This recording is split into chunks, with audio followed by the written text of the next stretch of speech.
আর এসেছে নতুন ভোরের নির্মলা আহ্বান, জোয়ার তুলেছে শুকনো জমিনে অথই নেকির বান।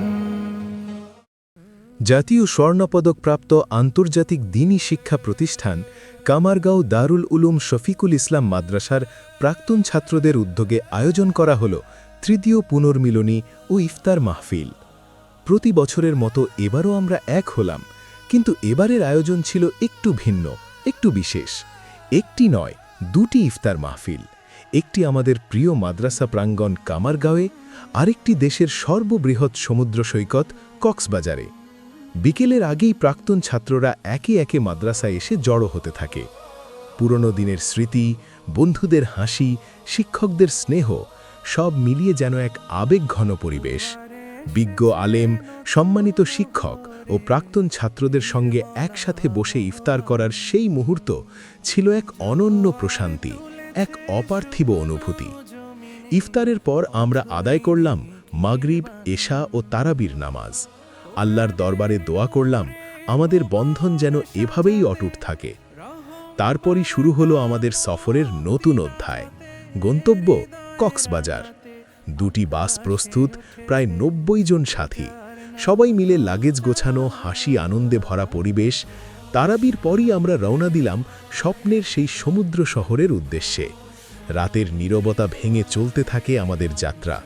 মাঝপথে একটি পাম্পে আমরা একসাথে সাহারি করলাম। সাধারণ খাবার, কিন্তু ভালোবাসায় ভরা।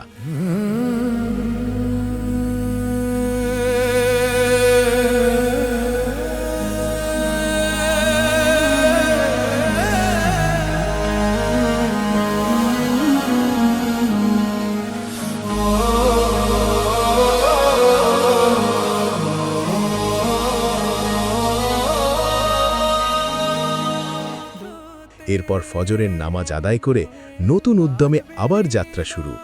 চট্টগ্রামের পাহাড়ি রাস্তা, সবুজে মোড়ানো প্রকৃতি, ধান ক্ষেতের শান্ত সৌন্দর্য সবকিছু যেন আমাদের সফরকে করে তুলছিল আরও মোহনীয়। অবশেষে পৌঁছে গেলাম কক্সবাজার।